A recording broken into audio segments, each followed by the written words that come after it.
Economista en Estados Unidos. ¿Cómo estás, José? Bienvenido. Muchas gracias. Feliz miércoles a todo el mundo.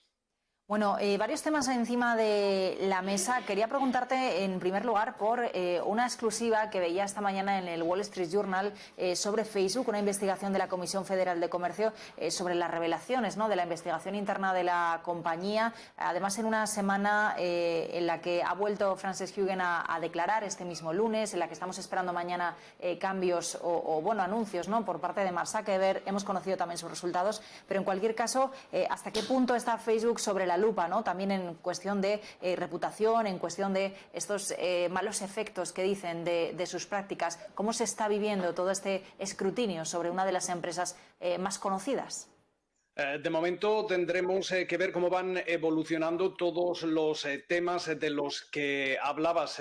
Hay que recordar, por ejemplo, cómo la Comisión Federal de Comercio ya demandó a Facebook por una demanda antimonopolio. Sin embargo, veíamos como el juez que supervisaba este caso rechazó dicha demanda, aunque dio pie a volver a revisarla, algo que la Comisión Federal de Comercio hizo, y en estos momentos esa demanda sigue su curso y tenemos que tener en cuenta que este juez va a tener que dar una resolución, sobre todo a lo largo del próximo mes, más o menos, dado que Facebook ha pedido que se desestime de nuevo esta demanda, dado que no tendría base para probar su actividad monopolística. Veremos a ver qué es lo que ocurre en ese frente, pero obviamente todos la situación relacionada con los Facebook Papers están teniendo consecuencias tanto en el Capitolio, donde los legisladores están presionando a las distintas agencias para que tomen medidas. De ahí esa acción que estaba dando a conocer el Wall Street Journal esta mañana. Pero la pregunta y la clave sigue estando sobre todo en, primero, si vamos a ver rodar cabezas en cierta forma dentro de Facebook.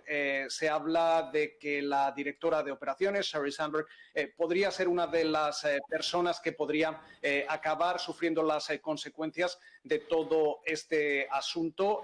No es la primera vez que Facebook ha estado en el centro de la polémica, ya lo ha estado por temas de privacidad, ha pagado una de las mayores multas, por no decir la mayor multa en la historia, a la Comisión Federal de Comercio, también unos 5.000 millones de dólares por temas relacionados con la privacidad. Pero aquí el punto clave que hay que seguir destacando es que el problema podría ser Mark Zuckerberg. Mark Zuckerberg tiene el poder de voto dentro de la compañía gracias a esa dualidad que tienen las acciones de Facebook.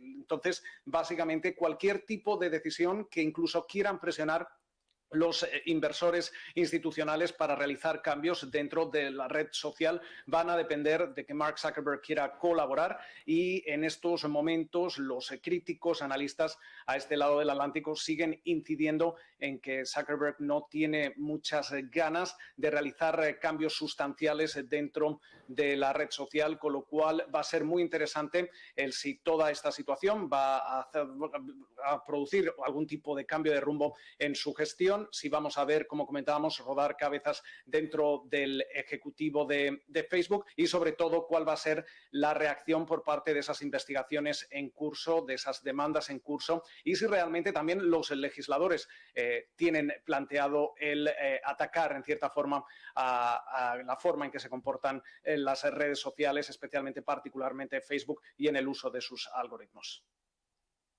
Quería preguntarte también, José, por el que va a ser uno de los datos clave de la semana, ¿no?, y que va a mirar sin duda el mercado con lupa. Estamos hablando mucho de resultados empresariales, pero bueno, es una de esas semanas en las que se juntan todas las referencias y estamos esperando mañana esa primera lectura del PIB del tercer trimestre en Estados Unidos. ¿En qué nos vamos a fijar? ¿Cuáles van a ser las claves? ¿Qué previsiones manejas?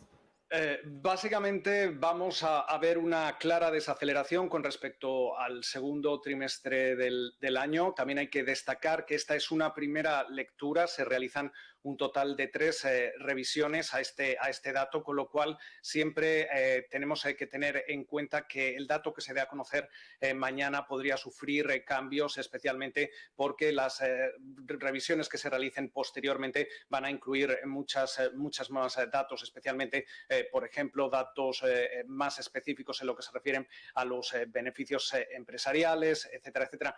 Ahora mismo se baraja que podríamos ver un crecimiento entre los meses de julio a septiembre que podría rondar en el entorno del 2-3%. Esto sería una desaceleración, como comentábamos, importante con respecto a algo más del 6% que veíamos en el segundo trimestre. Lo que queda claro es que ese repunte económico tras la reapertura económica, los estímulos fiscales y monetarios que se han aplicado aquí en Estados Unidos ya ha tocado techo, tocó techo en el segundo trimestre. De hecho, ese pico en el crecimiento fue menor a lo esperado. Hay que recordar cómo muchas mesas de inversión hablaban de un crecimiento que podría llegar al 9 o el 10% en el segundo trimestre. Eso nunca llegó a materializarse. Tenemos que tener en cuenta que está habiendo factores que muchos no esperaban, como es la persistencia que estamos viendo en la inflación, los problemas que estamos viendo con la cadena de suministros,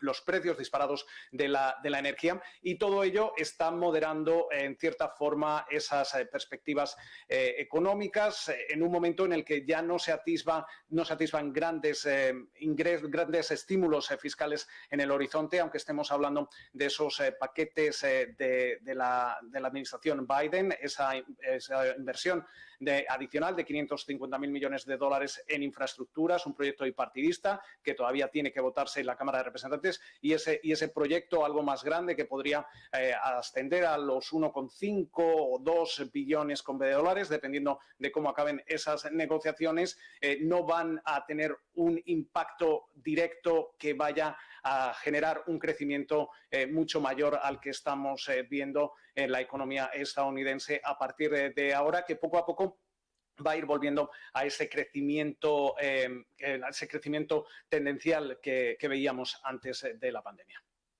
Bueno, pues mañana lo veremos. José de Haro, como siempre, muchísimas gracias. Hasta la semana que viene. Vamos ahora